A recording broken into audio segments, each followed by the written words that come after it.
Buenas noches, doctor. ¿Hoy día se hará la corrección del segundo parcial o no? Yo creo que sí, si nos queda tiempo, o quieren empezar por la corrección. No sé, doctor, depende de mis compañeros también, ¿no? La persona me envía prácticamente varios. Ya, pasamos con la corrección entonces.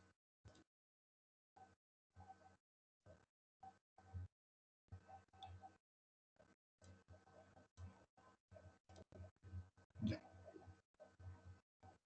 A ver.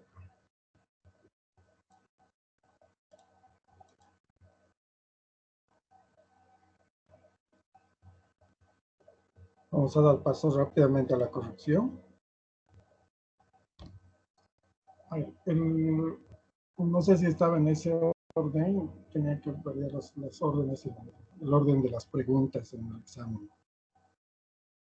Entonces tenemos como primera pregunta, el estudio de mayor sensibilidad para el síndrome obstructivo intestinal es la endoscopia digestiva, no, los rayos X de abdomen, sí, para la ecografía abdominal, no, resonancia, no, y la laparoscopia exploradora.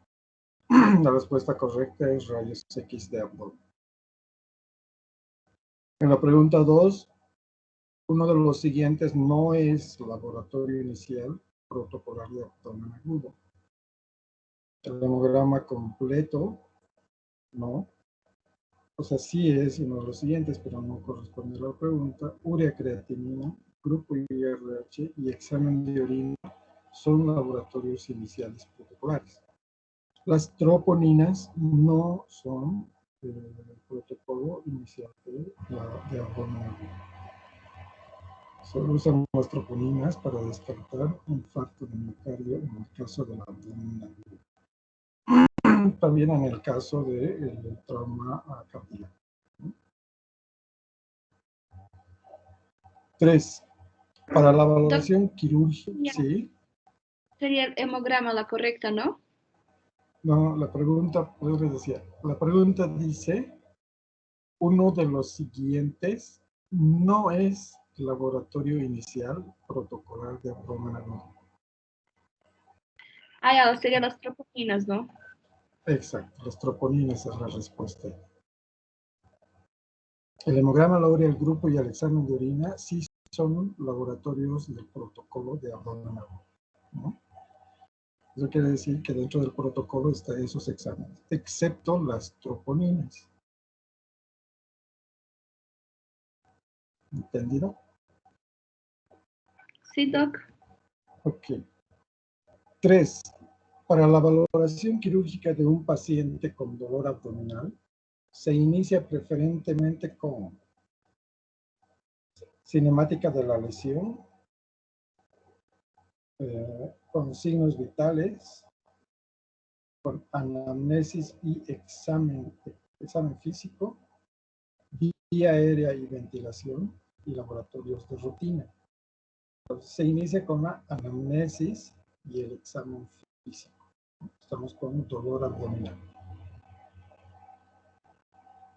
La respuesta correcta es anamnesis y examen físico. 4. Son exámenes radiológicos varitados los siguientes. La tomografía simple de abdomen, es decir, simple es sin contraste. Ecografía abdominal y pélvica, casi siempre se usa sin contraste. Elastografía en hígado es un examen no se usa con. El colon por enema sí se usa examen con contraste. Y ecografía en trauma no se usa contraste. La respuesta correcta es colon por enema. 5. La región mesogástrica comprende hipocondrio derecho, umbilical y epigastrio, mesogastrio. Hipocondrio izquierdo, umbilical e hipogastrio, no. Región umbilical, flanco izquierdo, fósila izquierda, no. Flanco izquierdo, umbilical y flanco derecho, no. Ninguna de las anteriores es correcta. La respuesta ahí es ninguna de las anteriores. El mesogastrio solo es el seno.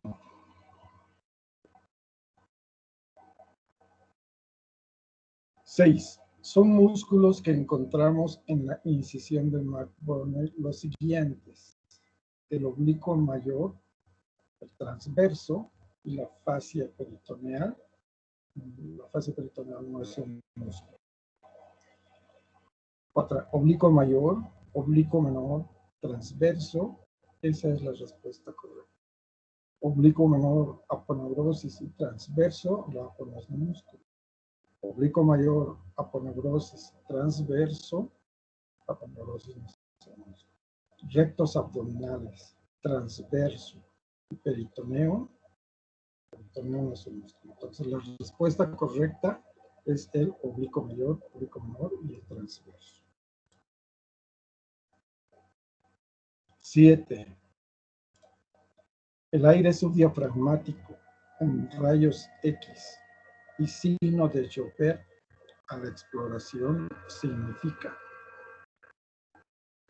El aire subdiafragmático se ve en rayos X y el signo de Joubert se ve, es timpanismo, en lo que corresponde a la exploración o a la región del hígado, ¿verdad?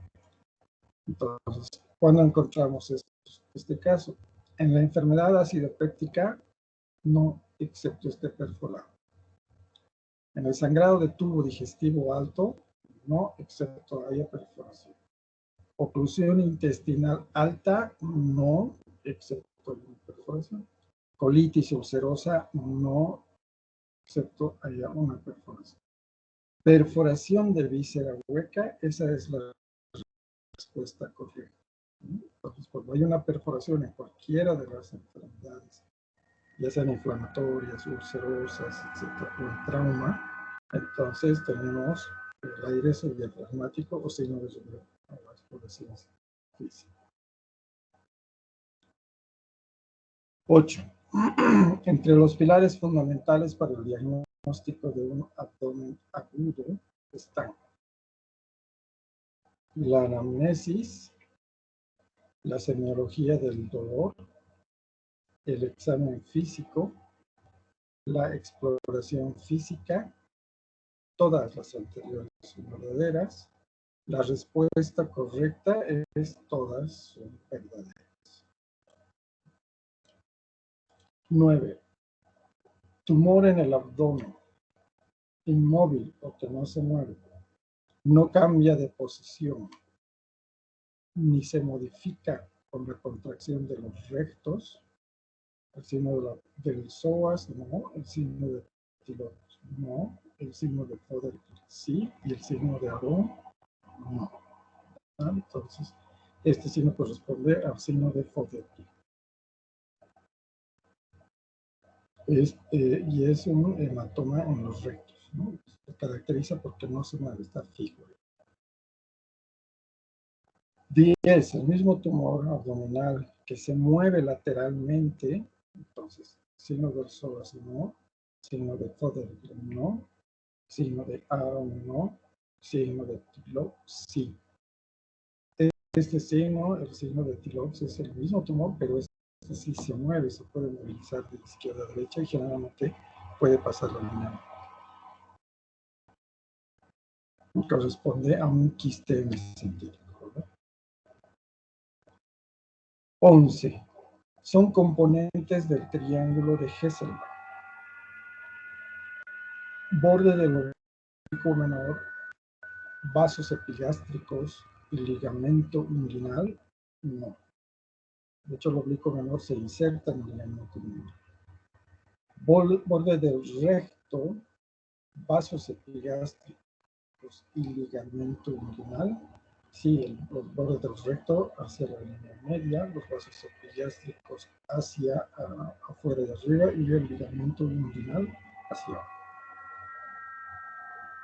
Borde del ligamento de Cooper, vasos epigástricos y ligamento inguinal. El Cooper hemos visto que está más abajo. Borde del recto, los vasos femorales y el ligamento inguinal. Los vasos femorales corresponden a la parte inferior del ligamento inguinal, es la región crural.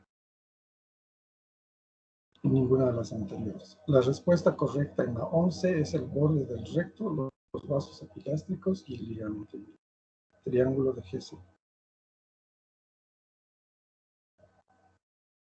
12. Las fibras más inferiores del oblicuo menor y del transverso forman el triángulo de Hesselbach, no. El ligamento redondo, no.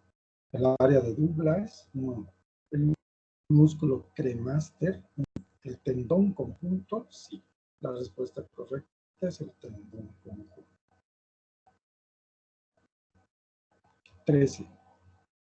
Los defectos congénitos en la formación de la pared abdominal suelen ocasionar onfalitis, no. Hernia de Littré, no. Diástasis rectal, no. Gastrosquisis. Esa es la respuesta correcta. Es un defecto congénito de la pared abdominal. 14.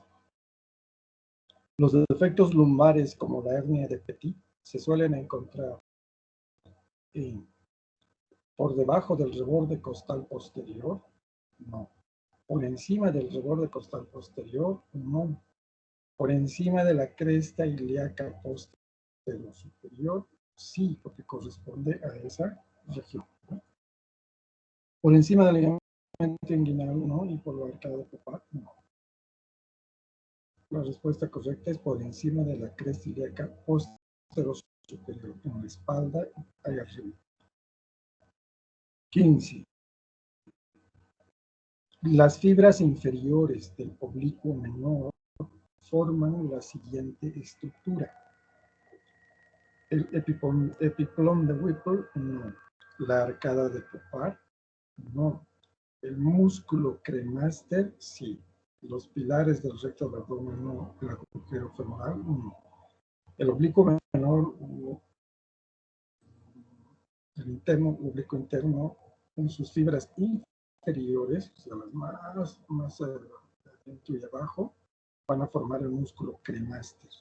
El resto de las fibras, todo lo que viene desde arriba y hacia adelante, se van a insertar en el ligamento inguinal. 16. La separación de los músculos rectos en línea media se denomina hernia de Petit, no. Hernia indirecta, no. Onfagocele, no.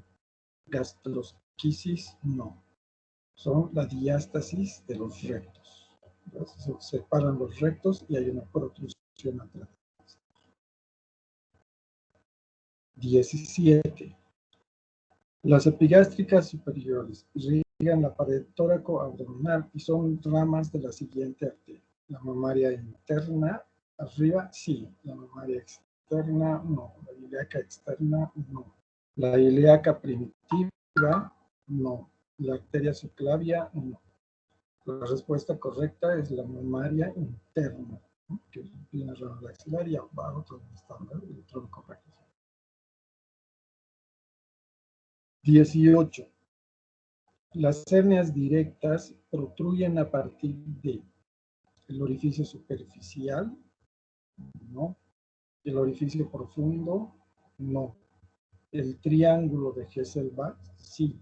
El orificio femoral, no. Y el piso del tendón conjunto, no. Corresponde al triángulo de Hesselbach, que es el borde del recto menor, el ligamento inguinal y el oblicuo, ¿verdad?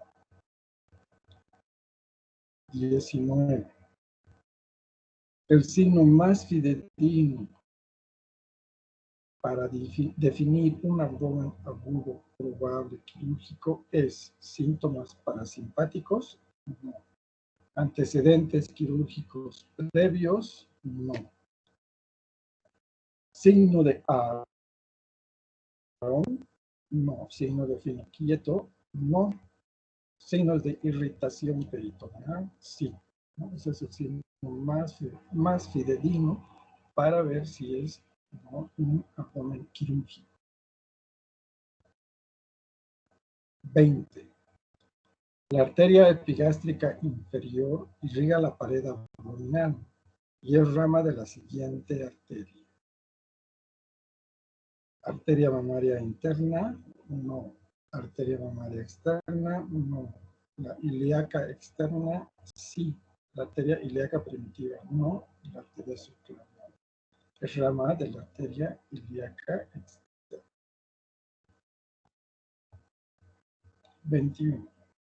Son incisiones abdominales transversas las siguientes. La incisión paramediana del Emmendel, no. La incisión de tipo Kocher, que es para la vesícula, no. La incisión tipo Mayo, no. La Mayo es en boca del horno, la Kocher es oblicua y la paramediana de Lenander es recta, sería vertical. Incisión de Malbuni es una oblicua y la incisión de tipo Pan-Steel sí es una incisión transversa que se utiliza para las cesáreas principales. 22. Hernia inguinal indirecta es aquella que el contenido protruye a través del triángulo de Hesselbach. No, esa es la directa, no sé. El contenido protruye a través del orificio inguinal superficial, no. Protruye a través de la línea semilunar, no. Protruye a través del triángulo femoral, no. Protruye a través del orificio inguinal profundo, esa es la respuesta correcta para la indirecta. 23. Se denomina hernia en pantalón cuando coexisten hernia inguinal y femoral, coexisten hernia inguinal y plural, coexisten hernia inguinal indirecta y directa a la vez, coexiste hernia femoral y plural, ninguna de las anteriores, y la respuesta correcta es hernia inguinal indirecta y directa a la vez. Por eso se llama en pantalón. 24. Se dice dolor inespecífico, mal localizado, más del sistema nervioso central autónomo, aquí debería ser no central, ¿no? Directamente sistema nervioso autónomo, al siguiente. Dolor agudo, no. Dolor crónico, no. Dolor visceral, sí. Dolor somático, no. Y dolor referido, no. La respuesta correcta es dolor visceral. 25. Señale los componentes de una hernia propiamente dicha. Saco, cuello y contenido. Saco, cuello y una arteria nutricia. Cuello, contenido y arteria nutricia. Contenido, saco y grasa preperitoneal. Defecto, saco y grasa peritoneal. La respuesta correcta es que tenga un saco, un cuello.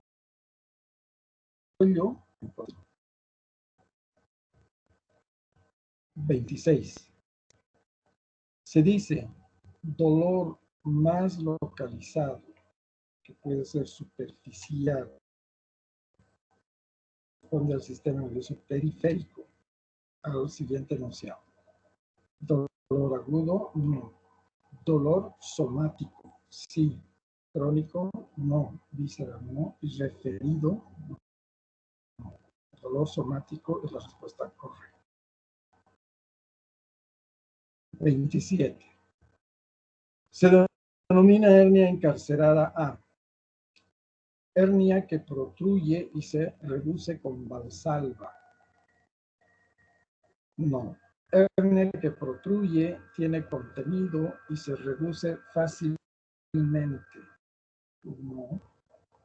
Hernia que protruye, tiene contenido y no se reduce, es decir, que no se entra. Esa es la respuesta correcta. La hernia encarcerada. Otros le dicen atascada, ¿no? Se denomina hernia estrangulada a hernia que protruye y se reduce con Valsalva. Eso es reducible. Hernia que protruye y se reduce fácilmente. Hernia que protruye y no se reduce. Esa es la encarcelada. Hernia que protruye es irreductible y presenta inflamación. Esa es la respuesta correcta. Hernia que no protruye, pero presenta inflamación, no. Entonces, una hernia estrangulada hay cuando es irreducible y presenta datos de inflamación, es decir, dolor, calor, tumor. 29. Se denomina hernia reducible o reductible. A. Hernia que protruye y se reduce por Valsalva. No.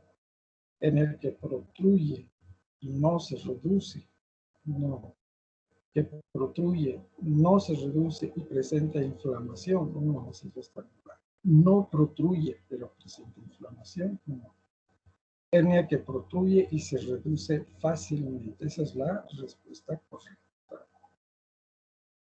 O sea, que se ve la hernia, se hace maniobras y se entra. Esa es una reducción. 30. Se denomina leucocitosis con desviación a la izquierda al siguiente concepto. Presencia de eosinofilia mayor al 5%. Presencia de neutrofilia más eosinofilia. No. Presencia de mononucleares. No. Presencia de segmentados o bandas. Esa es la respuesta correcta. Hemos dicho que son las formas jóvenes de los neutrófilos. 31. Durante la valoración radiológica de abdomen, se toma en cuenta los siguientes elementos como normales. Las líneas del psoas, sí. El intestino delgado no se ve en los rayos X. Los niveles hidroaéreos no son normales, son patológicos. Aire subdiafragmático no es normal, es patológico. Dilatación del sigmoide no es normal, es patológico. Entonces, la respuesta correcta es línea del psoas. 32. En caso de abdomen agudo por apendicitis, es importante tomar en cuenta los siguientes hallazgos laboratoriales. Linfocitosis. No. Con la apendicitis no. Neutropenia. Puede ser otro sepsis generalizada. Leucocitosis, sí. Plaquetopenia, no. Y eosinofilia, no. En la apendicitis principalmente temprana, la leucocitosis con desviación a la izquierda es lo que nos ayuda para diagnosticar también un cuadro apendicitis. 33. En abdomen agudo por colecistitis se debe tomar en cuenta como ayuda diagnóstica laboratorios, no necesariamente, parcial de orina, si quieren descartar otras patologías, endoscopía digestiva no nos sirve, y la colecistografía ya no se usa.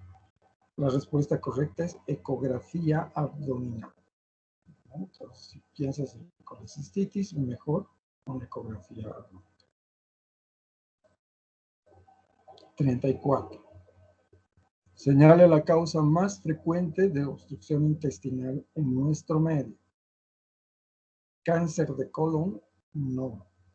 Adherencias, no. Hernia interna, no.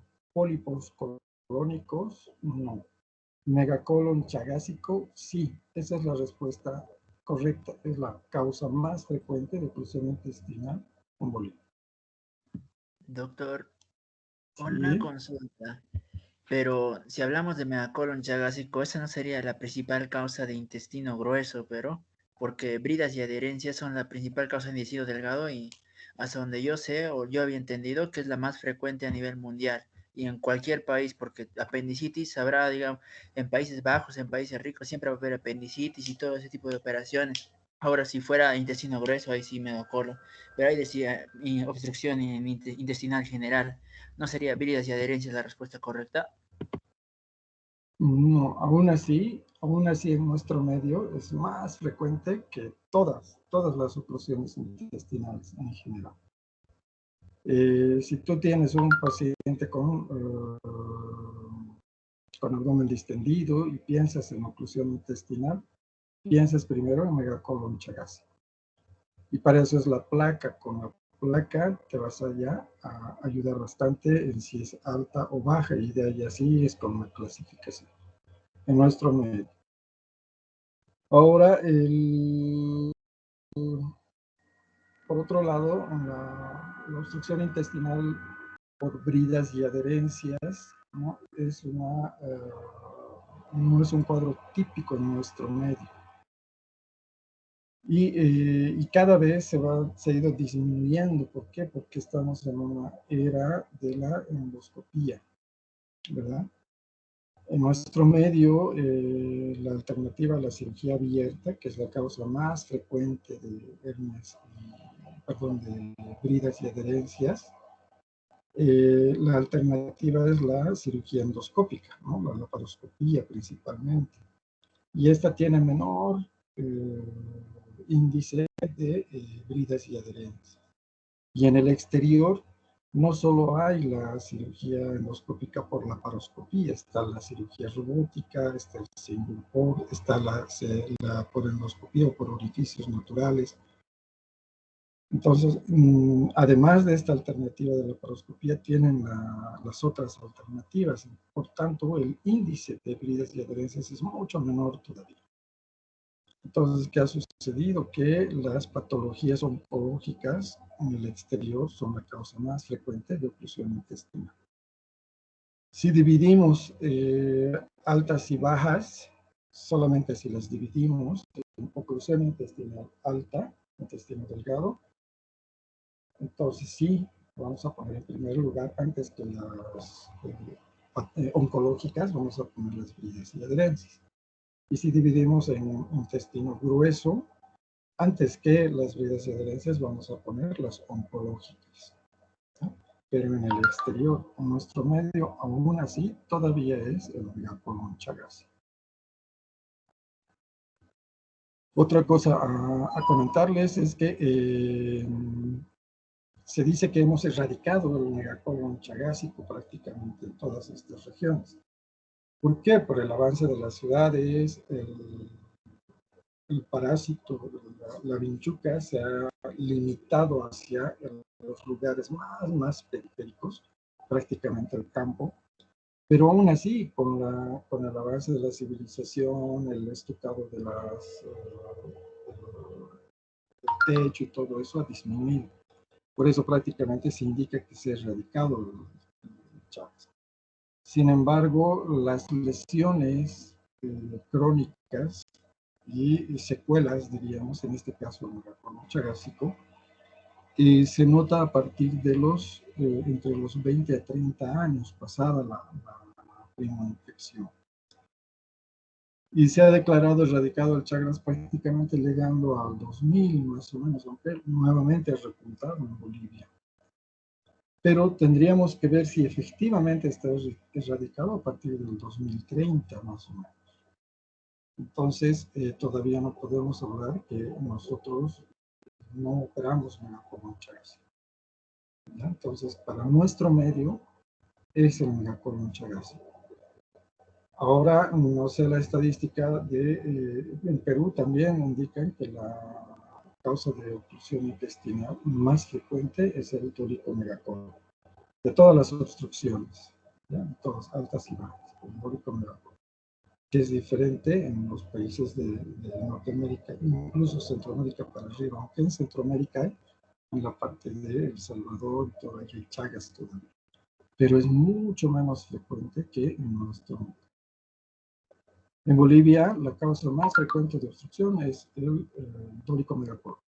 Dentro del dolicomegacolon, Chagas, no hay otra causa más. Y a nivel mundial, no te repito, las bridas y adherencias han ido disminuyendo su su incidencia. ¿Por qué? Por la aparición de la cirugía endoscópica. Si en nuestro medio ya hay casi menos, desconozco la estadística de nuestro medio, cuánto tenemos de bridas y adherencias, pero con seguridad que ha disminuido. ¿Ya? Ha disminuido. En el servicio, en los hospitales donde yo trabajo, debe estar la proporción de 2 a 3 a 1 principalmente con, si vemos tólico megacolon versus bridas y adherencias. ¿Ya? Lastimosamente en Bolivia no tenemos, y en realidad en Latinoamérica nuestros datos estadísticos son muy flacos, ¿no? No son tan consolidados como en el exterior. Quizás en materno infantil, no sé si podemos hablar, porque hay protocolos para reunir esas estadísticas. Les veo hacer a los colegas, ¿no? Llenar todos esos formularios estadísticos, pero en cirugía no creo, no podemos decir con certeza, esta es la patología, pero lo que se ve y lo que se menciona desde siempre ha sido el dólico megacolon en nuestro país, ¿no? ¿Qué es lo que debe quedarse para ustedes? Si ven un abdomen distendido grande, pensar primero en dólico megacolon y después en las demás patologías, ¿ya? Ahora sí, y eso se soluciona con una simple placa de abdomen, ¿no? Con rayos X, ahí verán si es alta o baja, y después verán la probable etiopatología. ¿Alguna pregunta más? No sé si está claro.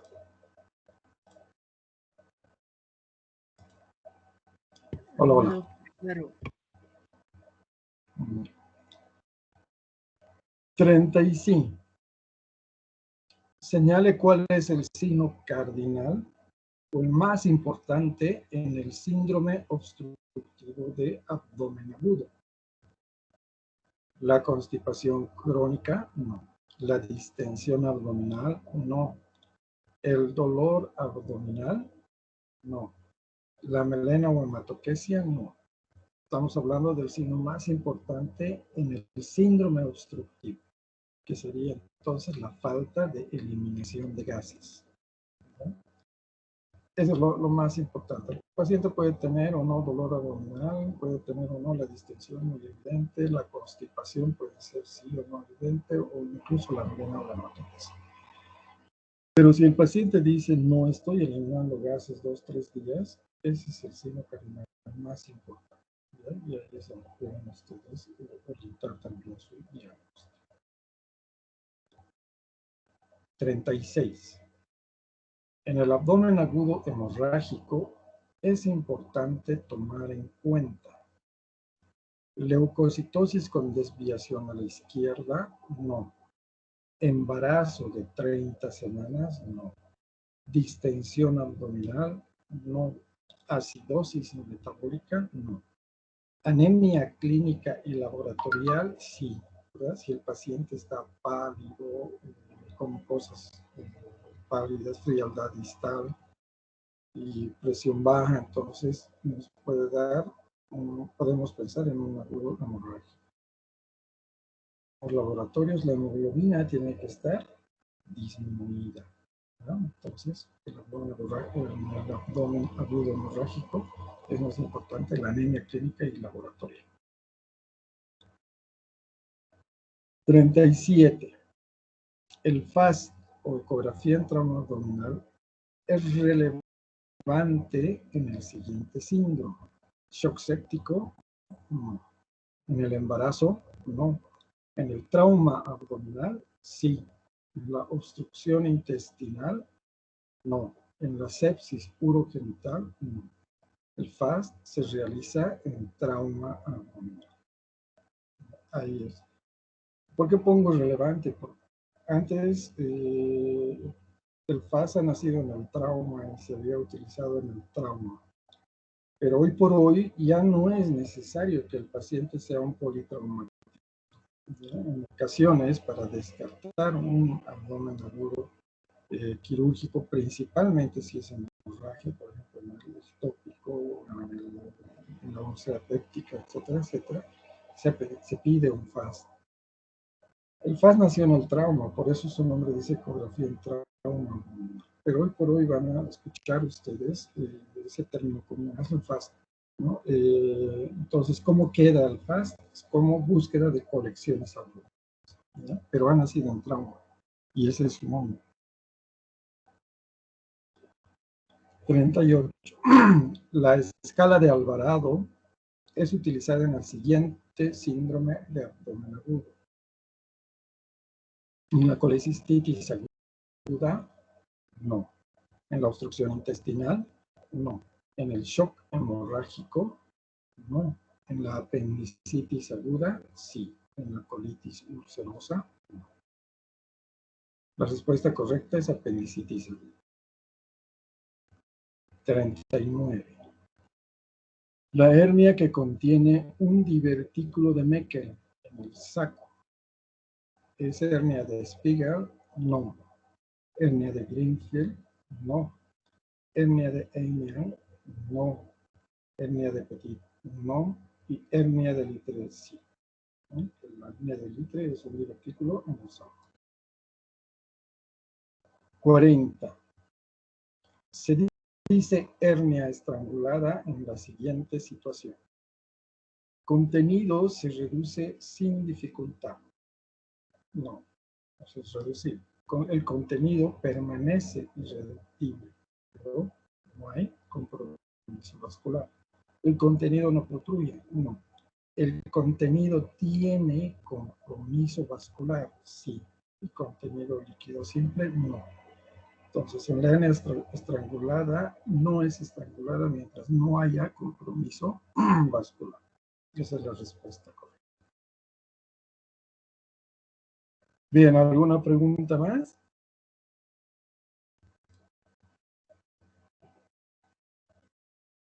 Ya. Aquí ha quedado pendiente la exposición que han hecho. Entonces, no he puesto porque habían notas totalmente aceptables. Entonces, esos puntos los voy a trasladar al examen siguiente de los que han expuesto. ¿Ya? Entonces, eso queda pendiente. Ya he pasado las notas, estaría en dirección. No sé si ya las han publicado. No, doctor, Ya pasé. Todavía, doctor. No sé si nos podría avisar, por favor. Sí, doctor, por favor. No sé, de esa parte creo que corresponde a la doctora Guerra, ¿verdad? Pero de todos modos no están mal las notas.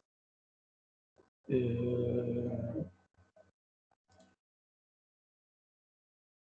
realidad están todas aceptables, ¿no? Que yo recuerde, no hay reprobados, y la nota más baja creo que es de 67 y menos de 5 alumnos. Todos los demás están con notas muy aceptables, ¿no? Pero a ver, esperaremos como siempre una semanita más para que les publiquen sus notas. Doctor, en todo caso podría subirlo a la plataforma, por favor, porque la mayoría de los docentes en todos los cursos lo suben a la plataforma del Teams, en el formato A5. En todo caso se lo podría subir, por favor. No, por eso se meten en problemas. De todos modos, como les digo, hay varios 90s, la mayoría está de 70 para arriba. Y como les digo, que recuerdo, hay unos menos de 5 que tienen 67, 65, por ahí. Menos de 5. Y los demás ya están por encima de 70. ¿Ya? Y obviamente sí hay 90, hay varios 90. Esperaremos una semana o dos para ver, y en cuanto yo pueda comunicarme con el doctor, también le voy a decir si yo puedo publicar las notas o no. Todo depende de las indicaciones de dirección de carrera, ¿no? ¿Alguna pregunta más?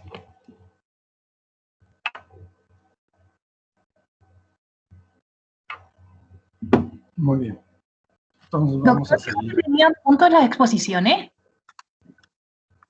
Perdón. ¿Dijo que tenían puntos las exposiciones? Sí, sí, Ah, pero ya. no las tomé en ¿Cuánto? cuenta en esta nota. Ya la siguiente, las notas estaban Sí. altas, entonces por decirte, en alguna no iba a alcanzar, no iba a alcanzar los puntos. Ya. Súper. Gracias. Ok. Bien, seguimos entonces con lo que es los temarios. Vamos a abocarnos al tratamiento de la hernia inguinal. Voy a empezar a compartir la pantalla.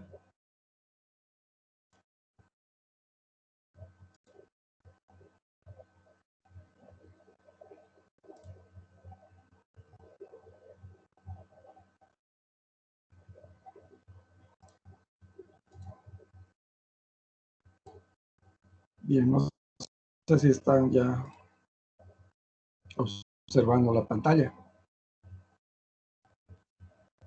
Sí, doctor. Muy bien. Entonces empezamos todavía con el tratamiento de la hernia inguinal. Vamos a hacer un repaso de todo lo que es hernias, y principalmente para que nos vayamos adentrando. Dentro de las hernias es la patología de más importancia de las que hay, y tal vez la que representa mayor dificultad en el aprendizaje del alumno desde el punto de vista anatómico. Vamos a ver por qué. Cómo esto ha ido evolucionando hasta el tiempo actual en sus reglas, ¿ya? La hernia ha existido desde muchísimos años y está derivado de las voces griegas, ¿verdad? Que son brote o yema. Y ya hemos visto nosotros que es un tumor que sale a través de un defecto que está realizado en la estructura anatómica y para nosotros es un orificio, ¿no? Pero lo llamamos nosotros defecto. Y aquí representa al cuello de un saco de la hernia. Lo han descrito desde épocas antiquísimas, antes de Cristo, ¿no? Entonces con todo lo que son egipcios, sumerios, griegos, los humanos en la época de la monarquía que existía principalmente, mucho antes de Cristo. Y se han descrito casi siempre en bipedestación. Y de ahí han salido varios tratamientos, como son exorcismos, encantamientos y todo. Desde un punto de vista ya serio, los médicos de ese entonces empezaban con baños, ¿no? Oraciones y algunas manipulaciones de reducción. Entonces, ¿qué sucedía? Cuando ellos reducían la hernia, estaban bien un tiempo y de repente nuevamente volvía con la hernia, y esto se ha llamado recidiva, y esa ha sido la clave del tratamiento de la hernia. Entonces, ¿cuál era el mejor tratamiento? Aquel en que no volvía a presentar la hernia, el que no presentaba recidiva. Y para esto se han ido utilizando varios después implementos, ¿no? Como dentro de ellos la cauterización. Entonces, este es una estatua antigua donde se observa el tumor, ¿verdad?, en la región inguinal. Entonces, esto parece corresponder a una paciente femenina donde, si tenemos en cuenta la anatomía, el ligamento inguinal por debajo del ligamento inguinal del tumor, entonces parece una hernia inguinal. Ya después de Cristo, también inicia, principalmente en los primeros años, lo que es las intervenciones quirúrgicas. Si ustedes recuerdan, hasta entonces los cirujanos eran los barberos, ¿verdad? Entonces, ellos intentaban algunas formas de tratar la hernia. Pero haciendo uso de cosas sencillas, ¿no? Ya sea las maniobras de recidiva, algo de poner al paciente en posición inclinada, etcétera, etcétera. Galeno es uno de los que empieza en realidad el estudio de la medicina como tal. ¿Qué quiere decir eso? Que él hace una secuencia científica, ¿no? Primero diagnostica y después empieza a tratar. Y ahí es donde empiezan los grandes tratados, por eso se dice que Galeno es uno de los padres de la medicina. ¿Qué hacía Galeno ante una hernia inguinal? Primero la reducía, la ligaba, si encontraba que podía agarrar esa piel, le hacía un nudo y lo cauterizaba, se lo quemaba, ¿no? Igual que al caballo, en ocasiones el tejido fibroso formaba un tejido duro, entonces evitaba la recidiva. Pero ¿qué pasaba después? Se infectaba y finalmente el paciente terminaba muriendo por sepsis. Pablo de Gina, llama mucho más adelante, él es el que inicia el procedimiento con el sacrificio del testículo, ¿no? Y esto era para las hernias inguinales indirectas. Él hacía la incisión y encontraba ahí, me imagino que el cordón, no se describe, pero agarraba el testículo y lo ligaba. Y luego cerraba la piel. Entonces ahí es con Gina que empieza los procedimientos quirúrgicos. Ya en la Edad Media, ¿no? En la Edad Media, se van adoptando estas medidas y se van generalizando. Y ya se instituye de manera oficial las escuelas grandes de medicina y adoptan ya conductas protocolares. Y como pueden ver en el gráfico, la primera maniobra que aún todavía se realiza por si acaso es la posición de tren de ángulo. Es decir, los pies a un nivel por encima de la cabeza y la cabeza por debajo del nivel de los pies en una camilla o mesa inclinada. Esto podría hacer que disminuya el saco o se ingrese, ¿no? Entonces que se reduzca. Una vez de eso, hacían la incisión y trataban de conseguir el saco y el cual lo ligaban. Algunos daban un punto con hilos de oro y finalmente algunos que utilizaban y otros no. La recidiva obviamente era alta y las complicaciones también. Entonces, a nivel de estas complicaciones, porque antes, si bien no se morían por la hernia, caminaban todos con ese tumor, digamos. El tratamiento anterior, entonces, hacía más bien que llegaban a la mortalidad, ¿verdad? O a las complicaciones, que era principalmente la infección. Entonces, ahí otro de nuestros grandes representantes en medicina, o padres de la medicina, es Ambrosio Pérez, principalmente en procedimientos quirúrgicos.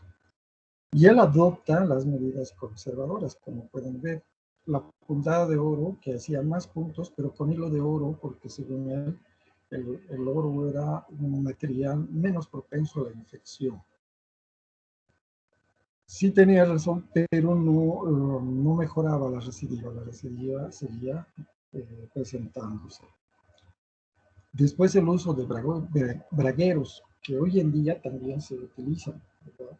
Hay para el inguinal directa, para el pleural, hay para izquierda, derecha, etcétera, etcétera. Hay infinidad de estos calzoncillos protésicos que se les llama así. Y en el cuadro pueden ver uno de estos, obviamente el más rudimentario, hecho de material de cobre, donde hay una sujeción primero hacia arriba, a través de unos suspensores, y un mecanismo de ocluir los orificios a ambos lados, tanto izquierdo como derecho. Esto ayudaba muchísimo, principalmente para las hernias estructurales grandes, ¿verdad? Entonces los ayudaban a mantener, pero no mejoraba la recidiva. Hasta que finalmente avanza más. ¿Cuándo empieza a avanzar? Cuando se hace el estudio anatómico de la región. ¿Ya? Cuando se hacen las disecciones en pacientes, en cadáveres, y empiezan a estudiar, y ahí se desarrolla, ¿no? El triángulo de Scarpa, el triángulo de Hesselbach, el ligamento de Cooper, los procedimientos a través de los tejidos más firmes. Entonces se hace una verdadera descripción de la anatomía de la región. Y esto, por tanto, planteaba el tratamiento, pero no era sencillo porque, por el dolor. Entonces cambia este panorama cuando motomotores utilizan por primera vez la anestesia. Entonces, principalmente la anestesia inhalada es lo que utilizaban ellos, controlada de mediana manera. Entonces era mucho más cómodo hacer esta disección que ellos describían y hacerla en la frontal. Gracias a los hermanos Pasteur, también se pone solución en las infecciones, ¿verdad? Con el uso de antibióticos. Entonces, y todo salta cuando se descubre la penicilina. Entonces, el uso de estos disminuye esa otra gran complicación que aparecía, que era la infección. Y finalmente, Lister, otro padre de la cirugía, hace que los procedimientos antisépticos, es decir, que cuando logramos por lo menos un campo libre de gérmenes patógenos potenciales, entonces allí es donde empieza a avanzar los procedimientos. Y si ustedes ven, a partir del siglo XVII, Eduardo Bassini es el precursor del tratamiento de la hernia. En realidad varios habían iniciado estas técnicas, pero el que más éxito tuvo fue Bassini. ¿Por qué más éxito? Porque no había mucha recidiva, no había mucha infección y el paciente además presentaba conformidad, ¿verdad? Aunque en años todavía había recidivas, pero de mucha menor incidencia. Bassini es un italiano que inicia la escuela propiamente dicha en el tratamiento de la hernia inguinal. Muchos han ido a estudiar, entre estos McVeigh fue alumno de Bassini, él estaba en Estados Unidos y se fue hacia lo que es Italia para comprender o tener un entendimiento más del tratamiento que hacía el doctor Bassini en cuanto a la hernia inguinal, que él sí tomaba en cuenta los elementos anatómicos, como vamos a ver más adelante, y los afrontaba mediante ya las suturas con, ya teníamos para eso los hilos orgánicos, inorgánicos, etcétera, etcétera, ¿no? Y él utilizaba hilos orgánicos, la seda, pero estériles, ¿no? Con un procedimiento ya de esterilización adecuado. Entonces tenía muy baja recidiva en comparación a los demás, mucho éxito, porque la seda además formaba una reacción inflamatoria fuerte, que el tejido cicatrizal era lo bastante firme para contener la hernia, ¿no? La recidiva. Sin embargo, sabemos que gran parte de su presentaba unas complicaciones por la reacción al material. Halstead, Marcy, Ferguson, todos norteamericanos que iniciaron con cada uno a describir su técnica y principalmente a describir la región anatómica. Halstead y Nyhus principalmente indican en quiénes usar la técnica de Bassini, en quiénes la de McVeigh. Ellos modifican sus procedimientos y por ahí ellos van sugiriendo el uso de algunas prótesis, ya que no estaban muy desarrolladas, porque se añade ahí otro problema, que era el de reacción a los materiales ajenos, ¿no? Entonces, a los injertos. Entonces, aparte de, se había dominado por un lado la infección, pero por el otro lado aparecían las reacciones adversas propias del material prótesis. Entonces el doctor McVeigh en Estados Unidos empieza a tener más relevancia después de haber ido el conocido doctor Bassini, y él es el que describe que el tejido más firme es el ligamento de Cooper, y este es el que da un boom, ¿no?, a la técnica de Bassini. Y él dice, Bassini afronta a todos los otros tejidos, pero igual recidiva. Pero si esos tejidos de Bassini lo llevamos al ligamento de Cooper, el Cooper es más resistente, entonces hay mayor éxito. Y desde entonces, en la cirugía abierta, las dos son Bassini y McVeigh, las más popularizadas, las más extendidas.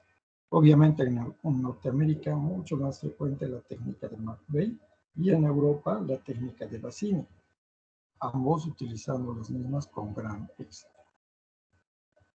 Entonces, a esta técnica se la ha llamado tensil o técnica quirúrgica con tensión. ¿Por qué? Porque el utilizar estos planos anatómicos hacía que se formara un tejido tensil y esto hacía que si el paciente no mejoraba sus predisponentes y todo eso, entonces iba a presentar recidiva. Entonces, este es el estudio anatómico. En esto se quedó el estudio anatómico de la región inguinal, ¿verdad?, en describir el saco, el cuello y el defecto. Para el caso de las hernias inguinales era importante localizar el cordón espermático que terminaba en el testículo, los elementos del cordón espermático, principalmente el conducto deferente, que era el que había que cuidarlo bastante, la aparición del entendimiento de los orificios inguinales. Por ejemplo, aquí se ha disecado el orificio superficial o externo y queda el interno, y aquí está la hernia, entonces es una hernia indirecta, ¿no?, porque protruye a través de la hernia. También nos muestran el piso, si protruye por aquí es una directa. Y la disección de los elementos. Entonces, esta sencilla fórmula hace que se planteen los tratamientos. Marcy indica que las fases importantes son las aponeurosis del transverso, ¿ya?, y estas hay que cerrarlas. No considera el ligamento de Cooper, perdón, ligamento inguinal, y si lo considera es en sus porciones más superiores, ¿ya?, pero él cierra el orificio inguinal profundo. Y ahí se acaba su técnica. Es muy similar a la de Bassini, ¿ya? Entonces, cerrando esto, ocluyendo esto, hace un solapamiento respetando el oblicuo mayor y termina su procedimiento.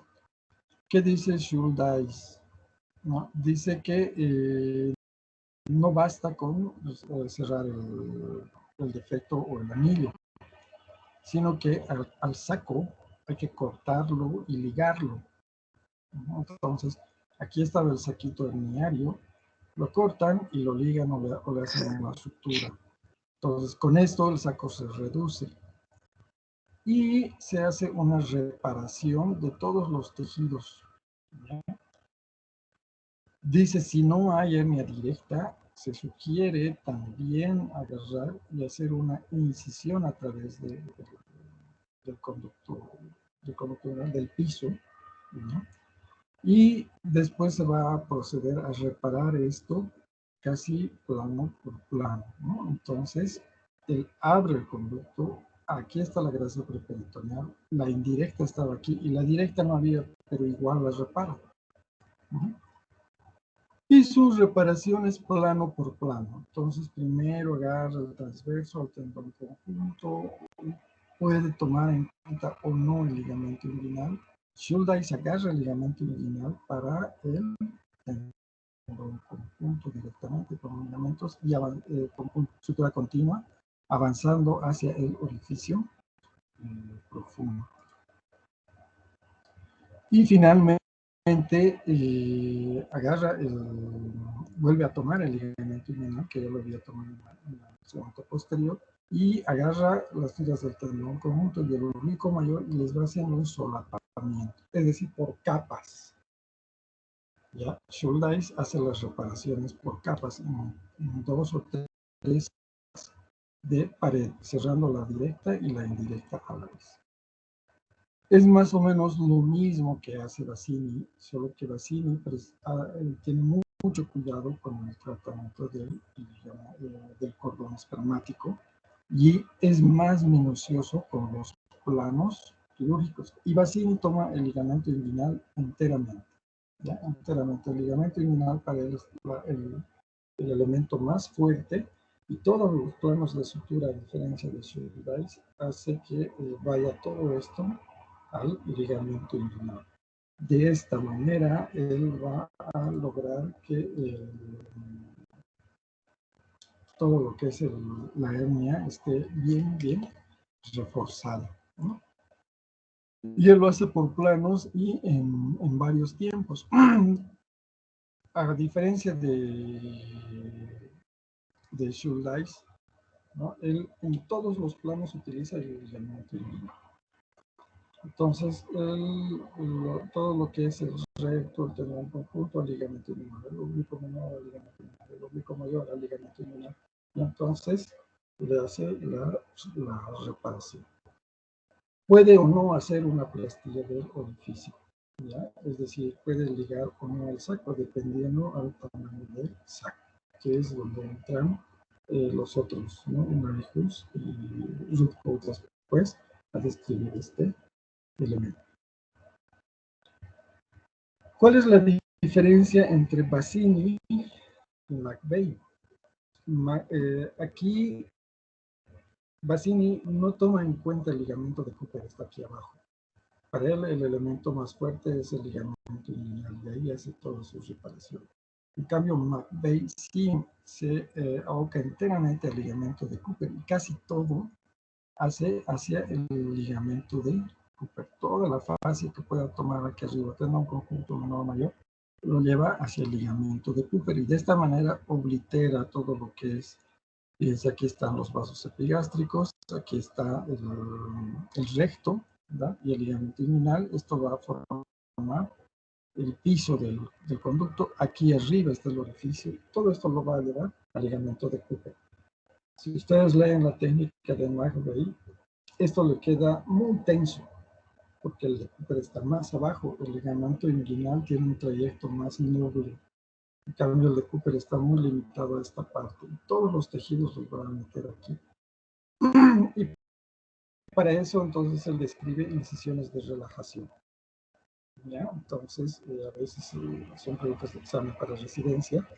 Entonces, ¿qué hace McVeigh para que no quede tan tenso esta reparación que ha hecho? Hace pequeñas incisiones hacia lo que es la aponeurosis del recto anterior, ¿no? En el músculo del recto. Y esto hace que pierda un poco la tensión que existe. Entonces, como les decía, entonces su reparación hacia el ligamento de Cooper es lo que hace que McVeigh destaque de las técnicas de Bassini, ampliamente utilizadas. Hay otras técnicas que salieron aquí, ¿verdad? Como las de Stoppa, Marcus, casi todas son lo mismo. En algunas respetan el cordón espermático, en otras, cuando lo respetan, hacen las reparaciones por encima. Cuando no lo respetan, hacen las reparaciones por debajo del conducto y este queda casi subcutáneo, ¿no? Entonces, cada uno pone sus variaciones, todo lo que es su característica, su técnica.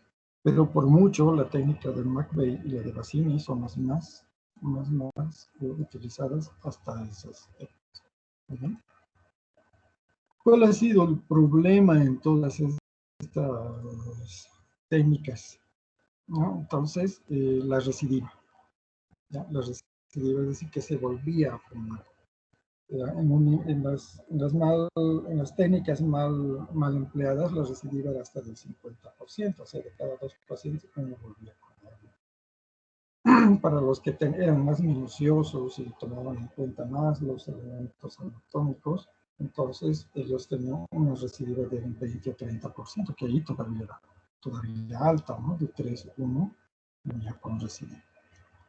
Entonces, estas plastillas fueron lo que marcaron la diferencia. A quien menos les recidivaba, esa era la mejor técnica. Entonces, ahí se fueron consolidando McVeigh y Bassini por el otro lado. La tensión en la línea de sutura que ya les había explicado, ¿por qué tuvo éxito McVeigh? Porque él hacía la decisión de relajación, ¿no? Más que todo. Y en ocasiones todavía se presentaba la isquemia y la necrosis de los tejidos, principalmente cuando no se respetaban los elementos vasculares. Todo esto terminaba en una recidiva herniaria, es decir, que el paciente regresaba con su hernia después de operar. Hasta principios de este siglo, hasta los años 90 y 2010, todavía era un problema la recidiva de la plastilina con tensión. En nuestro medio, en Bolivia concretamente, recién a partir del 2010 se va abandonando prácticamente la técnica quirúrgica con tensión. Pero todavía siguen de forma abierta. Entonces, incluso hoy pueden ver ustedes la cirugía abierta de anónima, pero ya también utilizando prótesis.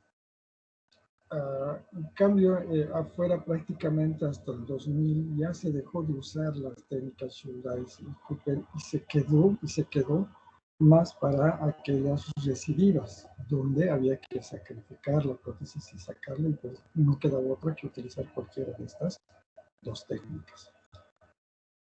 Pese a eso, también se había una tasa de recidiva de 15.5%. Esto es más o menos de cada 10 pacientes, 1 o 2 podían volver con su hernia recidiva. Y es a partir del 2000 donde se consolida esta técnica. Si bien es utilizada desde los años 70 hacia los 80 y 90 en Norteamérica y en Europa, se consolida las pastillas sin tensión. ¿Y por qué sin tensión? Porque ya no se hace esa unión de los tejidos para quedarlos tensos, ¿no? ¿Y cómo se logra eso? Con el uso de prótesis. Es decir, una malla. ¿Cuál era la ventaja del uso de las mallas? Que prácticamente no se modifican con los líquidos, es decir, no se vuelven laxos, no se estiran, ni forman correcciones. Es inerte. Hoy en día esto ha avanzado muchísimo. Hasta el 2000 había muchos problemas de reacción inflamatoria y podía haber rechazo al material protésico. No es carcinogénica, no produce alergias, puede resistir tensiones mecánicas y se puede fabricar de forma requerida. Y además puede ser esterilizada. Como les digo, entonces, esto ha hecho un boom y se ha ido alejando en realidad el uso de las técnicas con tensión. McVeigh y Bassini ya no se utilizaron mucho. Y hasta el 2000 se consolidan al exterior, y a partir de esa fecha todavía, y aún creo, ya no se utilizan las cirugías de McVeigh, Bassini, Schuldeis, etc. Quedaron para la academia. El problema ahora con las prótesis era cuál era la mejor prótesis, porque era un cuerpo ajeno y esto producía rechazo a las prótesis. Entonces empieza una pelea por fabricar la mejor malla, diríamos, ¿no? Salen las metálicas, las no metálicas, salen absorbibles, inabsorbibles. Los materiales, hay un montón, más de 100 materiales producidos, pero los que más se han extendido son polipropileno, que es la malla común, que ustedes la van a ver en cualquier lado, es la blanquita trenzada, con algunas modificaciones, y el politetrafluoroetileno expandido, o GOROTE, que es el PTFE, que es más maleable y tiene mucha menos reacción que el polipropileno. También hay mallas de fibra de carbono y hoy en día hay de titanio, colágeno, perdón, ¿cómo se llaman estos? Es un gel, no recuerdo el nombre. pero ya es otro nivel de competencia. Y en realidad la gran diferencia la va a marcar el precio. Mientras una malla de polipropileno de más o menos 15 por 15 debe costar unos $40 en una importadora directamente. Obviamente esto después se va aumentando el precio. Y la de PTF, la de una 15 por 15 debe costar por lo menos unos $300 a $400. Entonces esa es la diferencia de precio. ¿Ya? Mientras más grande puede llegar fácilmente a costar unos $3,000, ¿no? Entonces, y peor las de fibra de carbono, peor las de titanio, etc. Entonces, esta es la diferencia ya, la del precio. Obviamente, por eso gana la llamada. Estas son las que tienen menor infección, no hay mucha complicación, poca recidiva, mucho menos mortalidad, es fácil utilizarla, se puede sumergir el tejido en agua sin ningún problema. Y la mayor ventaja es que esta forma de trenzado que hace que el tejido conectivo se entrelace con la malla y al final se vuelven uno solo. Entonces, esto da mayor resistencia a la rigidez. ¿Cuál es el principio quirúrgico para evitar la recidiva? La malla produce un efecto de tapón. Ya, puede ser subaponeurótica o supraaponeurótica. Aquí abajo estaría el peritoneo. También se puede llamar subperitoneal o preperitoneal, ¿no? Cuando está por debajo de la aponeurosis. Si se coloca de esta manera o de esta otra manera, ¿qué pasa? La presión de la cavidad abdominal, que es la causa más frecuente de formación de hernias, hace que se distribuyan las fuerzas, ¿verdad? Hay técnicas como la del doctor Ignacio Moiselo en México o el del profesor Rutko en Estados Unidos, que al colocar un cono todavía se distribuye mejor la fuerza, ¿no? Y hay que solamente aplicarlas aquí a tejidos firmes. Pues de esta manera se evita la recidiva y esto ha ido teniendo éxito.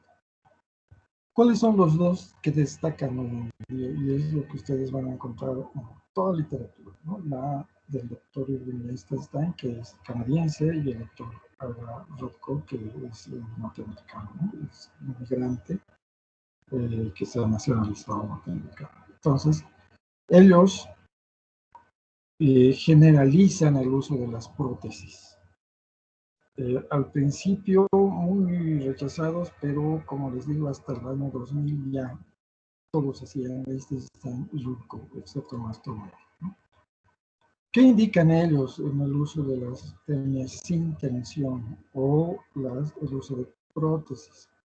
Esta es la hernia, ¿no? Aquí está el saco, aquí está el cuello, aquí está el cordón espermático, y abajo están los elementos del cordón, ¿verdad? Aquí tenemos el orificio interno en este caso, el piso del conducto por donde van a venir las directas. Aquí está la si ustedes observan, la disección ya no es tan minuciosa como en las otras técnicas de primera instancia, ¿no? Entonces el estudio de la anatomía ya no es preponderante en esta función.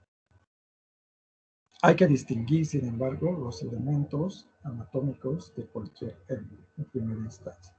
Aquí se está haciendo una descripción de las técnicas con anestesia local. Entonces, la disección de la hernia es prácticamente la misma. A eso se llama tratamiento del saco. Quiere decir identificar bien los elementos, identificar en este caso el cordón espermático. No se olviden que el elemento más importante en el cordón espermático es el conducto deferente. Y después hay los venas, las arterias, etcétera, etcétera. Y los otros elementos, el piso del conducto y el anillo. Ya no interesa mucho disecar incluso hasta aquí abajo, hasta ver el cúter, nada. Este es el principio general. El tratamiento del saco consiste en, se puede ligar o no el saco y introducirlo. Rutko dice que si el orificio es menor de 2 centímetros, en el caso de las hernias indirectas, se coloca un cono de malla y se acaba el procedimiento. Se le hace una fijación y Rutko dice con eso bastó y este paciente está curado. ¿Qué hay que relevar en este caso? Si ustedes ven, ya no nos interesa mucho reconocer el tendón conjunto, el ligamento de Cooper, el tendón de Hesselbach, el triángulo, todos los elementos conocidos. Es sencillo. Irnos a la hernia, identificar el problema, hacer el tratamiento del saco y colocar la prótesis. Eso dice Rutko. Y le apoya Nyhus. Nyhus describe más el tamaño del anillo, da toda una clasificación y en cuáles va a utilizar su corte. Lo mismo para las hernias directas. Observen, aquí está el orificio interno, y aquí estaba el piso, y aquí está saliendo la hernia directa. Este es el saco. Entonces, aquí toma relevancia Liechtenstein, que dice que hay que poner una prótesis en el piso. Se reduce la hernia, queda aquí el orificio de la hernia directa, y se coloca una prótesis. Se le hace un orificio para que respetar el cordón espermático. Y una vez respetado el cordón espermático, entonces se saca a través de la hernia y se sujeta. Puede ser al ligamento inguinal, aquí como pueden ver, y al tendón conjunto. Puede ser puntos continuos, pueden ser puntos en 4. La cosa es que este quede fija, ya sea por debajo de la aponeurosis o por encima de la aponeurosis. Y ahí se acaba el problema. Eso es lo que hace Liechtenstein, ¿ya? Y esto es lo que se adopta. Y obviamente, echar las dos técnicas, Rutko con la malla, Liechtenstein, la prótesis de malla. Aquí habría que mencionar a Estopa, que dice que cuando es bilateral, izquierda y derecha, es mejor poner una prótesis entera, ¿no? En todo el hipogastrio y por encima de la aponeurosis. Entonces, Estopa hace su aporte. Al principio nadie le hizo caso, pero nace la técnica laparoscópica y toma relevancia su técnica. En este caso, después nace nuevamente una pelea más económica, ¿verdad? Y nace, por ejemplo, este es un dispositivo, el PHT, es una bueno, es una malla, es un sistema de malla que se coloca para las hernias directas o indirectas, o en pantalón. Son dos platos. El plato inferior va a ir por debajo de la aponeurosis y el plato superior va a ir por encima de la aponeurosis. Su colocación es más sencilla, ¿ya? Entonces, esto hace que esta también se extienda. Se la conoce como PHTS. Entonces, obviamente, esta malita, que es de polipropileno, solamente les decía que una 15 por 15 como $40, pero esta ya vale como $200, ¿no? Entonces, pero es mucho más maleable, más fácil, menor tiempo, menos residuo, etc. Y esta es la pelea por el mejor material. Su trenzado es más grueso, le distingue estas líneas porque en teoría estas no se adhieren mucho a los tejidos. Es decir, si en la técnica laparoscópica, por ejemplo, si el intestino está aquí abajo, se puede pegar a la malla y trae problemas. Esta malla en teoría no produce tanto eso. A diferencia de estas dos, que son de polipropileno. Si estas se pegan al intestino, produce fístulas, infecciones, etc. Entonces, esta es más gruesa y esta es más finita. Esta es la de Rutko, ¿no? Ya bien hecho el cono, ya no es necesario hacerlo. Antes cortábamos esto y hacíamos nuestro conito, pero con esta malla ya no necesitas hacer eso. ¿Y cuál es la ventaja de este sistema? Que una vez que metes, se abre. Entonces, incluso ya no es ni necesario ponerle puntos. Entonces, la tecnología o las ideas, las innovaciones han ido y obviamente cada uno va aumentando el costo. Estas son combinadas, por debajo tienen el PTFE, ¿ya? Que es el de politotetrafluoroetileno, es un más denso, parece goma, pero no es goma, o plástico, qué sé yo. Y esto no produce reacción, no se pega a ningún lado, es excelente. Y por encima tiene el polipropileno, es decir, que produce la reacción que queremos. Por abajo no hay ningún tipo de reacción y por encima sí. Obviamente el costo, estamos hablando de más de 300, 400 dólares en diferencia, ¿no? Y como les digo, dependiendo del tamaño de la marca, fácilmente esta malla puede llegar a costar hasta $3,000. Pero esto ya es de sugerencia de acostumbrarse y del manejo que haga el cirujano a las mallas. Esta es una hernia inguinal común y corriente. ¿Ya? Si ustedes se fijan, aquí está el saco, aquí está el oblicuo mayor, aquí está el cordón espermático, el orificio. Entonces ustedes pueden ver, es una hernia directa, ¿ya? Está por el piso, está en el piso del conducto. Si ustedes se fijan aquí, es difícil describir el triángulo de Hessel. ¿Por qué? Porque ya no nos interesan los elementos, ¿verdad? Ya no nos interesa disecar el triángulo de Hessel para hacer nuestra reparación. Esto está directamente en relación al tratamiento que le vamos a hacer. Y esta va a ser una técnica sin tensión. Aquí está otra malla, donde está también separado el cordón espermático, el saco. Aquí todavía se ve la grasa preperitoneal. Y todo este es el saco, obviamente es una hernia más grande, el cuello es más grande, etcétera, etcétera. Aquí está el cordón espermático y aquí se está reduciendo. Este es el tratamiento del saco, ¿no? Se puede ligar o no al saco, se reduce, generalmente no se le hace nada, se le reduce. Y personalmente en la técnica yo meto la pinza para medir qué tamaño de cono voy a poner. ¿Ya? Entonces, tiene mucho tejido graso y todo, más o menos unos 5 centímetros de malla que tiene que colocar. Entonces, aquí más o menos está asomando lo que es el área conjunta, el oblicuo, etc. Pero ya no es una incisión pequeña, ya no es necesario tanto el montonito. Finalmente se coloca el tapón. ¿Ya? Entonces queda ahí la malla. Esta es una malla fabricada, es de 15 por 15 y se hace un poco. Podríamos usar la de Runco, que es ya la mallita de paraguas, que solita se abre aquí abajo. ¿Y ahí terminó?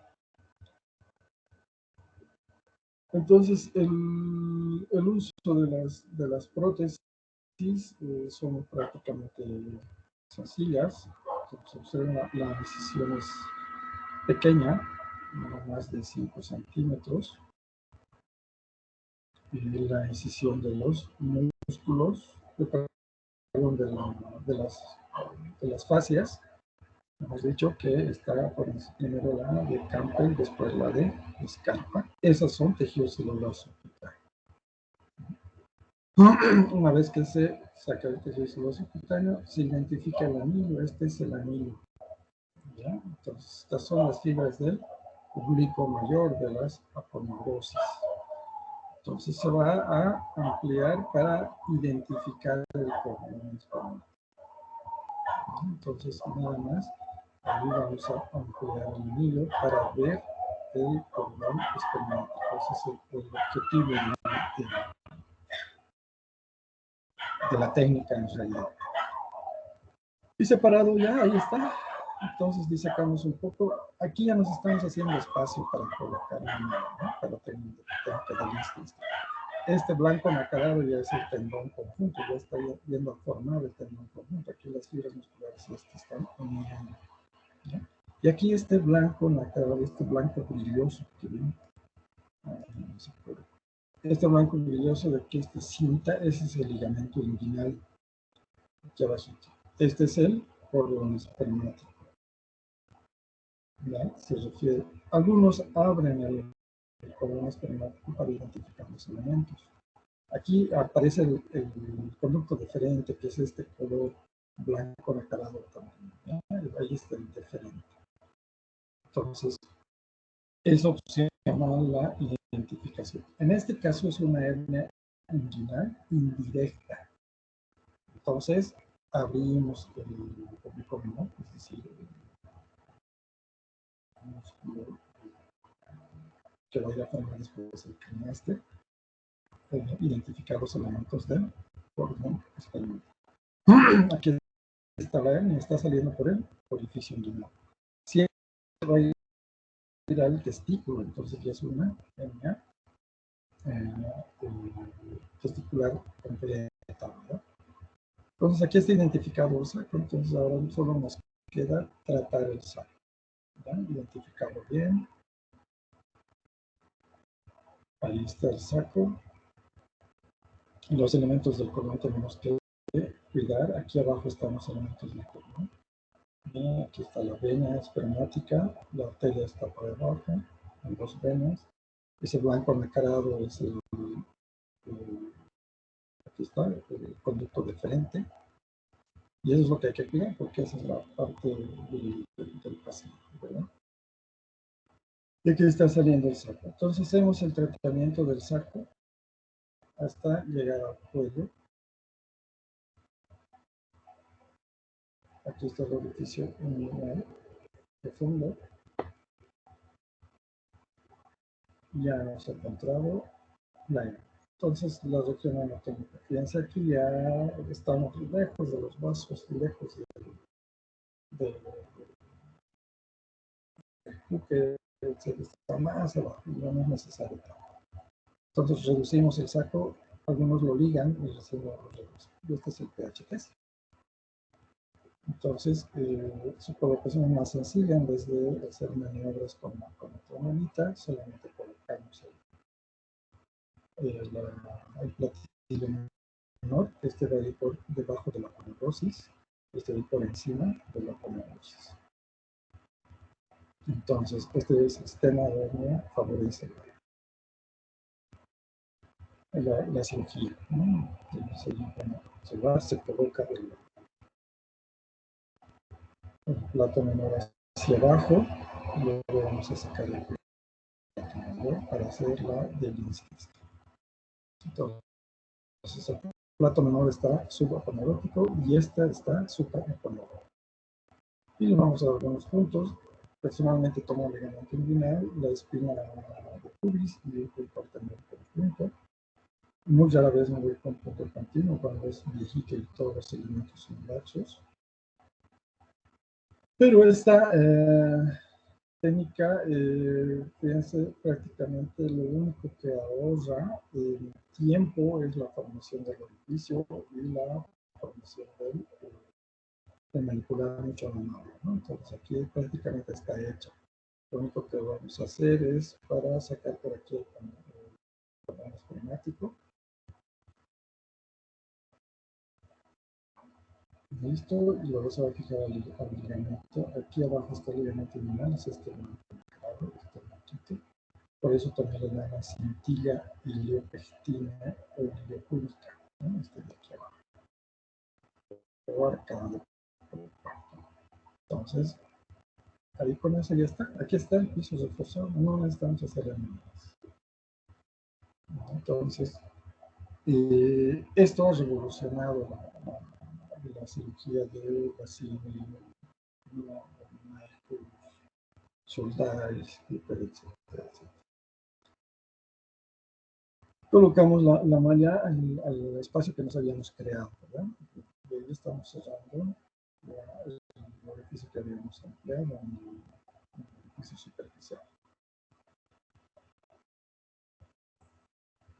Entonces, las ventajas de estas técnicas son generalmente la recidiva, ¿no? La recidiva con buenas técnicas se reportan hasta el 0,2, hasta el 0,02%, mucho menos. Y las complicaciones son menores. De hecho, las infecciones de vía quirúrgicas sin los cuidados adecuados puede ser 15% y estamos hablando de 0 más, que se resuelven en menos de una semana sin ningún problema. Y el tiempo quirúrgico, dependiendo de la práctica o destreza, desde 40 minutos hasta 60 minutos de tiempo. Entonces, el, el éxito de esta cirugía ha sido el boom. ¿Ya? Todo el mundo hace la técnica sin tensión. Entonces, Cooper, Basile, la verdad que no he visto mucho ya hacer estas técnicas, pero sí hay que aprenderlas porque nos sirve cuando hay recidivas, ¿no? Y que todavía hay recidivas. Luego de este boom de prácticamente 30 años aparece la laparoscópica, que es más o menos desde los años 70, pero se consolida hacia el 2000. En nuestro medio todavía continuamos con la pelea, ¿verdad? ¿Qué es mejor, la laparoscópica en la hernia o la abierta? Todavía no se ha consolidado la plastía laparoscópica, pero en el resto sí, ya todo es laparoscópico. Hay dos formas, el TAP y el TEP. TAP, plastía transabdominal, o sea, se entra a la cavidad del abdomen y se trabaja por abajo, y el TEP, que se trabaja por afuera del, entre las fascias, ¿ya? Por encima de la aponeurosis. Obviamente la anatomía cambia, ¿ya? Cambia, es diferente verla por dentro. Esta es la TAP.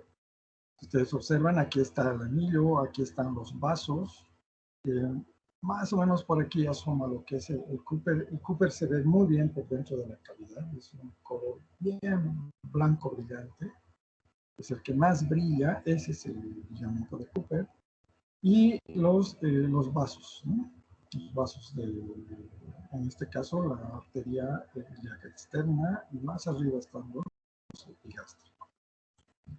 ¿Qué se hace en la técnica totalmente abdominal, o TAP o transabdominal? Se abre el peritoneo, como en este caso, se abre y se lo baja. ¿Para qué? Para reducir el contenido. Y una vez reducido el contenido, colocamos la malla en esta posición y volvemos a tapar. Esa es toda la cirugía con la laparoscopia. Hay que tener en cuenta la anatomía, ¿verdad? Entonces, generalmente se traza una línea imaginaria, más o menos de la que es la clasificación del pubis, donde el punto más importante es el conocimiento de los elementos, ¿verdad? Aquí es el medio, es la ilíaca, esta es una hernia directa derecha. Entonces, aquí están los vasos epigástricos, ¿no? Los elementos del cordón espermático, ¿no? Y este es el ligamento umbilical, que es una referencia constante, ¿no? Dicho esto, ya tenemos aquí, entonces, nuestra hernia puede aparecer por aquí en el caso de las directas y por aquí en el caso de las directas. Entonces, a la malla va a tener que ir en toda esta región y se acabó el problema. La totalmente extraperitoneal, o la TEP, ya no se entra a la cavidad abdominal. Ya se trabaja por encima de la aponeurosis. Y es una calpa muy delgadita, está ahí abajo el peritoneo y la aponeurosis inferior. Si ustedes se fijan, aquí estaba el espacio de Retzius, ¿verdad? Esta es la vejiga. Entonces, una vez hecha la incisión intraumbilical, se ingresa por encima de la aponeurosis y se va disecando sin ingresar a la cavidad abdominal hasta llegar a la síntesis pubiana. Y teniendo esta cavidad virtual, se insufla. Se puede usar este globo para abrir más el espacio y meter la cámara. Una vez metida la cámara, se va a disecar para identificar la hernia. Entonces, aquí está el sacroiliaco.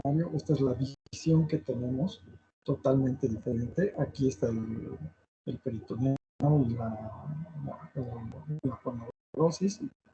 Aquí encima está la pared abdominal. La sínfisis pubiana, el ligamento de Cooper y lo que tenemos que identificar en este caso es más o menos el triángulo de Hessel, ¿verdad? Este es el ligamento inguinal, aquí como pueden ver, o el tracto púbico. Este es el ligamento inguinal, así blanquito nacarado. Este es el ligamento de Cooper. Por debajo del ligamento inguinal, por aquí pueden aparecer las femorales, ¿verdad? Y por aquí encima, aquí está el orificio del piso del conducto y el orificio del cordón espermático. Entonces, las hernias nos van a aparecer en cualquiera de estos tres elementos, ¿no? Aquí, en este caso, del cordón espermático, por aquí estará la hernia directa, por aquí la hernia indirecta y por aquí las femorales o plurales por debajo. Aunque no haya hernia plural, se deja la malla en todo este territorio. ¿Bien? Aquí estamos disecando.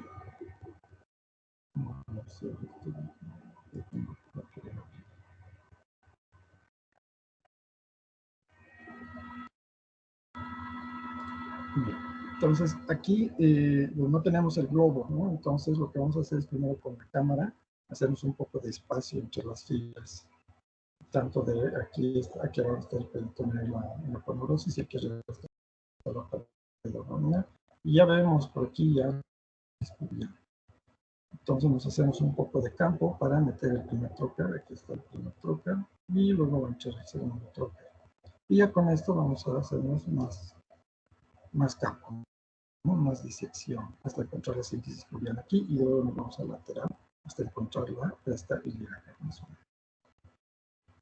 Entonces vamos disecando. Obviamente esta está unas revoluciones por minuto. Y hasta encontrar los elementos, y aquí estamos identificando. Entonces luego salta los elementos del cordón. Vamos a ver si tiene que salir un conectado al cordón espermático. Por aquí está la síntesis pubiana, el ligamento ya también es. Aquí está el saquito. Este es el saco, entonces vamos a ir bajando y reduciéndola. Y ya este es el área para poner la malla. Ahí vamos a dejar la malla. Entonces aquí estamos respetando las estructuras de arriba y estamos respetando las estructuras intraabdominales. Estopa describió esta técnica, pero abierta, ¿no? Para tanto de derecha y de izquierda, irse a este espacio y poner aquí, pero en la abierta.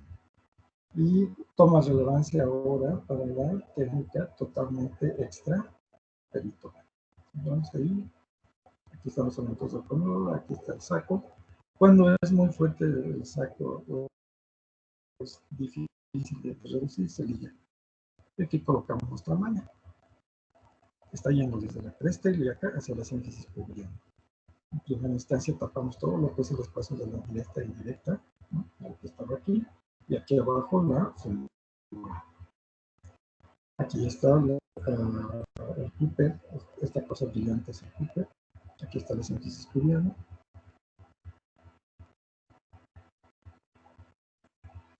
Podemos ponerle puntos o podemos ponerle tackers, se le llama como grapas allí, o podemos salirnos directamente. La recidiva, 0,2%, y sí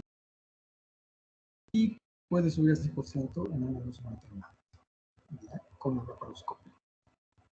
Prácticamente es la misma que para las dos, la transabdominal con ligera ventaja de la TEP en relación a la TAP.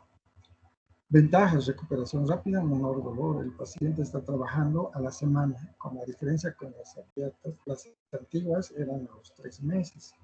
La contención es más o menos al mes y en las laparoscópicas a la semana. Las mismas complicaciones, infecciones y seromas, ¿no? Eso es bien. Entonces, vamos a hablar de comparativos.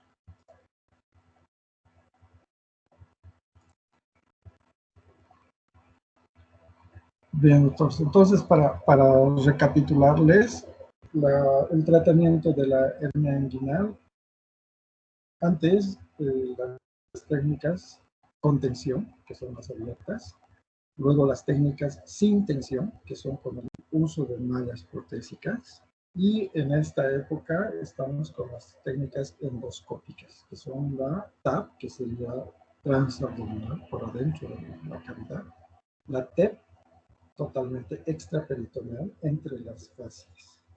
¿Ya? Y hoy en día esto se hace por un puerto, por los puertos, con etcétera. A este punto hemos llegado. Entonces, hemos ampliado un poquito más el panorama en relación a su libro de Short, a su texto, que solo menciona algunas de estas cosas, pero esto es lo que ustedes tienen que conocer. ¿Ya? En eso se resume el tema, el tratamiento de la neuronal, contención, sin tensión, TAP, nada más. ¿Alguna pregunta?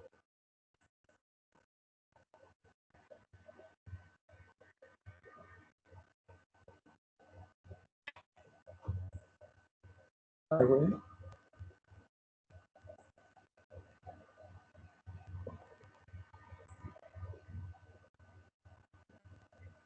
Todo claro entonces. Para la siguiente clase vamos a llevar lo que es ya patología gástrica. Empezamos con la ácido péptico. Lo mismo anatomía y fisiología. ¿Ya? Y no sé qué más, algún comentario o algo. Gabriela Neisa.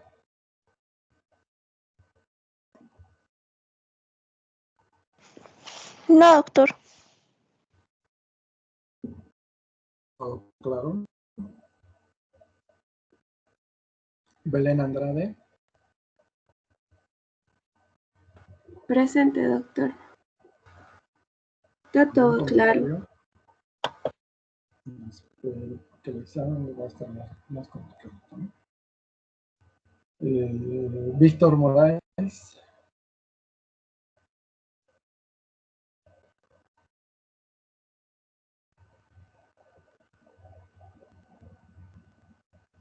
No está Víctor Morales. Julio César Osorio. Presente, doc. Pregunta. No, doc, todo claro. Pues yo pregunto. Evelyn Rocha. Está todo claro, doctor. ¿Sí? Doctor, Dime. yo creo que me llamó, pero mi internet se entrecortó. Yo soy Víctor. Víctor Morales. ¿Sí? Te salvaste. Bien, doctores, entonces, en cuanto yo pueda preguntarle a la doctora Guerra si no hay problema en pasarles las notas, no hay ningún problema, ¿ya? Estas son las notas que les pasé. En segundo lugar, no hay más indicaciones, no sé si va a haber vacaciones, carnaval. Yo creo que no, porque no tiene sentido, ¿no? Las vacaciones están en virtual. Del otro modo, yo tengo aquí la cámara al lado derecho y he visto que casi 15 autos pasando, entonces no estamos respetando las normas y luego se quejan de que no se les atiende. Por favor, sean portavoces de que esta enfermedad es seria y ya se le va muchas vidas. Pero lo más triste Doctor, es que ¿puede están repetir? muriendo No se le colegas. escucha bien. No, les estoy indicando que sean portavoces de que a la gente que hagan caso de las medidas, porque se han cobrado vidas y vidas de colegas, que es lo que más duele. Entonces, por favor, ya, ¿no? Que también ustedes respeten las normas, no se reúnan. Yo sé que es complicado decirles no a unos compañeros, amigos, pero pueden ser ustedes quienes lleven la infección y puede no ser, pues, benéfica, como algunos pasan sin problemas y otros no. Bueno, con esta recomendación, doctorcitos, nos vemos el siguiente jueves, que es 17. ¿Ya? ¿Alguna pregunta o comentario?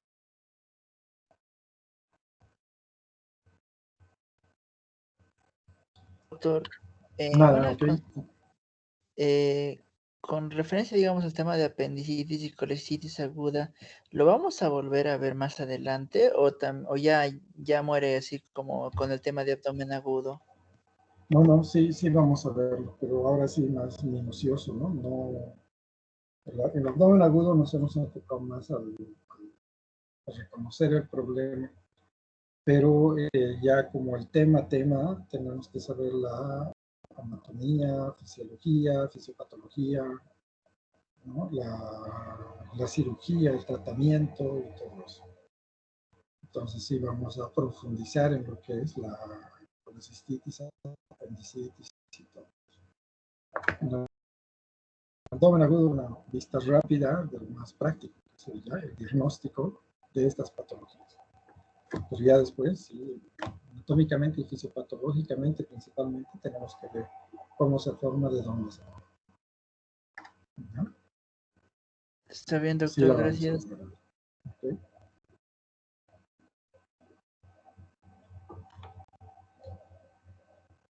Bien, entonces, si no hay nada más, hasta el siguiente jueves, doctores, se cuidan.